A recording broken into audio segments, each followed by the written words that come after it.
Hello! Today we are going to play as Azmodan. Now, I already made two videos, one on Lunawa and one on Rexa. That means we've been playing an assassin first, and then we've been playing a warrior. A bruiser more likely. So today we're going to take a look at a specialist, and that's Azmodan. There's a lot of different specialists you can play.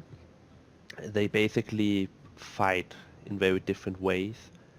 But I like Azmodan, I always have. I don't know if he's the best right now, but I like just throwing giant balls of doom at the enemy. So let's see how it goes.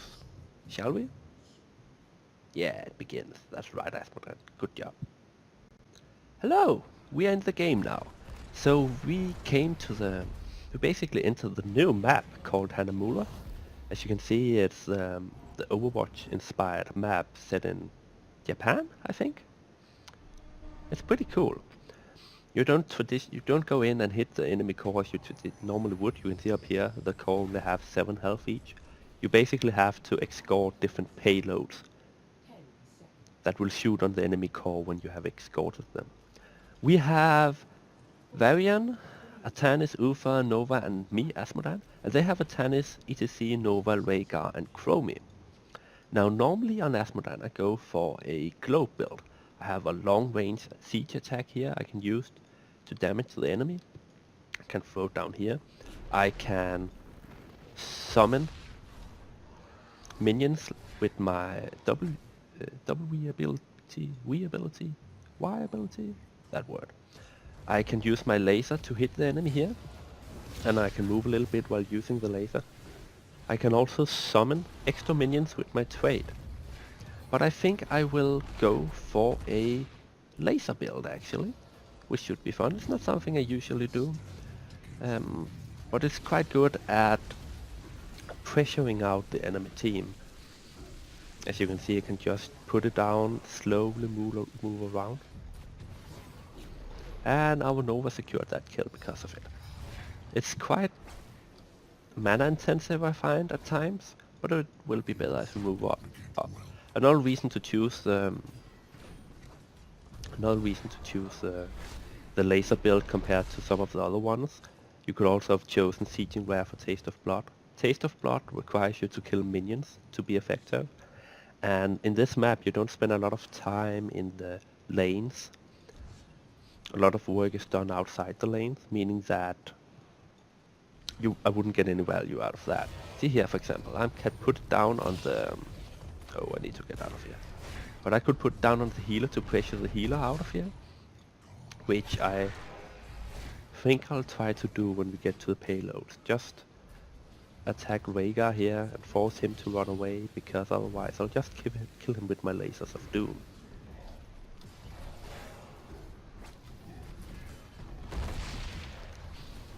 I don't know if it's working, but I'll just put my laser on him. Hello there, Rhaegar. How goes? Rhaegar got away. Maybe I'm dead now. Well, am I dead? Nobody knows. Now, I'll just go back and get mana and health before we go to the payload. You can see the spawning. Our payload will spawn here, the enemy will spawn here. I think we'll just push with ours, and then we already have an advantage here because they were not ready to push. So just do that and be ready to assist our allies if needed. Or maybe actually I'll just push a little bit here. I'll go for the heal on the laser, which should allow me to duel a little bit better. Oh no, we got behind. I think I'll go for this camp right now, because it basically allows you to put down a turret that will not interrupt, but disrupt the enemy by dealing quite a bit of damage. And you can put it on top of the payload to move with it, or you can put it in the path of the enemy payload. Oh, I forgot to take it off. Stupid me. Now, I should have used my General of Hell, my trade a lot more often, and I forget doing that, which is stupid. There's no point in having it if I don't use it. We just have to watch out for where the enemy team are. I do a lot of damage to structures with my spaghetti laser beam. I don't want to get too far away. Now when I summon the General of Hell, he do... Yeah, he interrupted me. That's good. That's what he's supposed to do. When I summon the General of Hell, he does damage himself, but he also makes nearby minions stronger by increasing their health and damage by 15%, which is nice. I think I'll try to disrupt a little bit this time.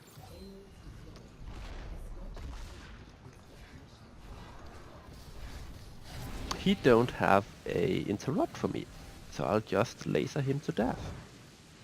Now when we get to a little bit higher level, we can get a...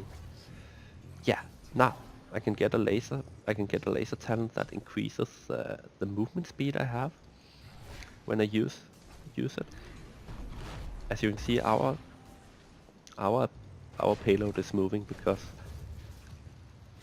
Oh, Gromia. Now we are way out of position here, so I'll just move a little. Oh, maybe you saved us. Can I kill him? No, and I might have died for it. I died for it, but we managed to get our payload all the way over there, while they have not been able to move theirs at all, which is really good. So the laser has the disadvantage that if we are interrupted with a stun or silence or something, or knockback, we will stop channeling it and it will go on a cooldown. But as long as we channel it, we do quite a bit of damage and heal ourselves, so that's nice. I think we might go for, when we get to level 10, Blackpool will help us a little bit more in team fights and increase the damage of... I think I'll just put this blaze on him. Oh. If he goes out again, he's dead. He was dead. Nice. You can see I move a lot faster now with the laser on him. There's no reason to be that far in. We just have to watch for the enemy. I think I'll go over here and push ours. Maybe they will disrupt a little bit while I do it. And I'll remember to put my minion down here at the bottom to prevent that push from being coming too fast. Now what happens now is that we have disrupted the enemy so long that they get a second payload spawning. So it's gonna be harder for us to defend both. We just lost our UFO, we have already lost our Varian. Okay, so they have to leave now. Now the two payloads appear to be crossing paths, but I know the whole enemy team is alive, so yeah, I don't want to go up there. Hello there! He died. Put my traitor up here.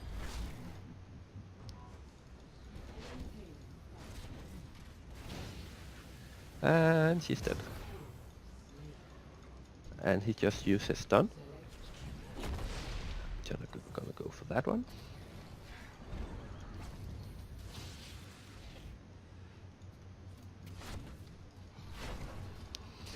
Still have the advantage, I think, because they are going down to disrupt the enemy payload. So if you stay close to the payload, it moves fast. Up to 3 people can increase the movement speed. If you stand near the enemy payload, it will not move at all, making it, well, just disrupting them and preventing them from getting damage on your core. Meaning that someone like Rexa, which we looked at last time, is quite good because he can just send Misha in and preventing the payload from moving at all. The Lost Vikings are also quite nice because each of them count as a individual hero, so you can push your own payload of maximum speed while your whole, the rest of the team can be near the enemy, preventing them from getting any work done. I'll just put my laser on the fort, or to try to get it down, and watch out for the enemy team if they are getting closer. Good job. Let's just get out of here.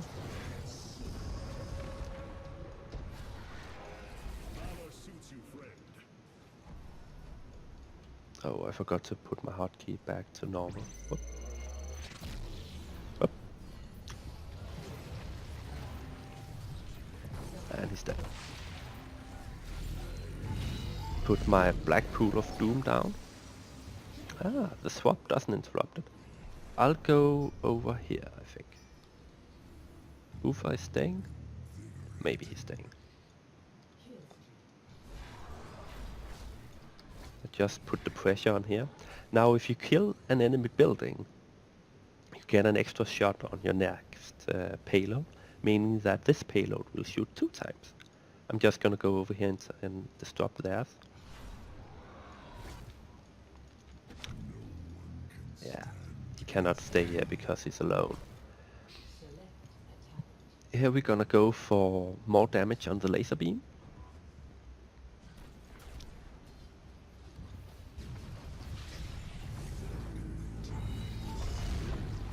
We don't want to stay clumped up because the... Oh, what's going on? Okay, I'm completely out of mana. So... Oh, I'm blocked. No! I'm very much out of mana. So once we got this up, I'll do my very best to get back in time. Hello, Chromie.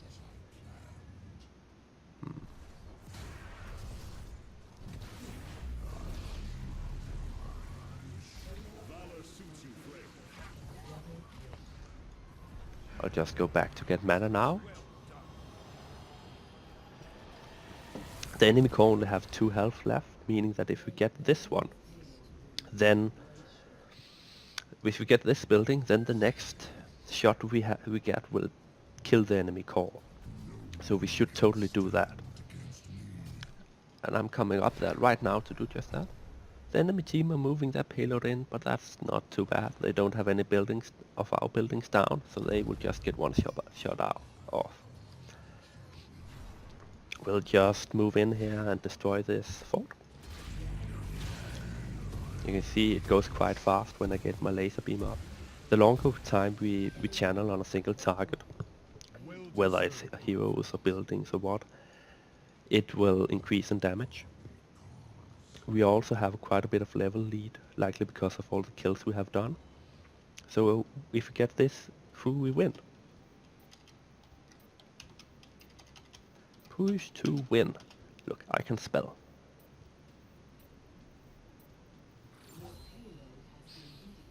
So me and Varian here will just push it out. It's also worth noting another thing on this map that I have forgotten to tell, is that the mercenary camps are quite different than the other maps. When you kill it, we no need.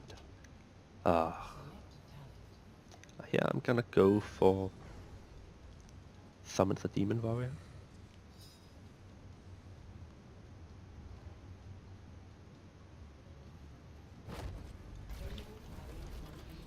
So we won.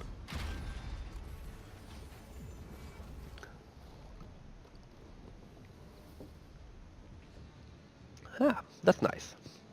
That was a pretty nice map. I did some damage. I'm not really I could have played better. I think it would have been more useful if I had pushed a little bit more and then joined the payload when needed. Because I'm quite good at pushing with the minions I can summon. I'm gonna give the like to Artanis. I think it did well. Because I'm quite good at pushing forts down with the minions I can summon and my generals of hell and so forth. But we won, so maybe I didn't need to do more anyway. Let's just see a talent. I went for laser beam. This one basically reduces the mana cost and increases the range the longer I channel it. This one makes me means that I get healed for the damage I do with it, which is quite nice because it gives me some more sustain in team fights, and a Ufa heals quite slow. Then I went for March of Sin so I can move a lot faster when casting it. I went for Black Pool, should have used it more, didn't need to. It increases my damage when the pool is down and has a short cooldown, so I can use it to buff the initial damage of the laser beam. And then I just made sure that the laser beam could do more damage the longer the maximum damage potential increased of it. The last one was sort of just a little bit more pushing power with summoning a minion when I hit someone with the globe. That was a look at Azmodan, and next time we are going to play as a support, because that's the last one we need for now. Goodbye.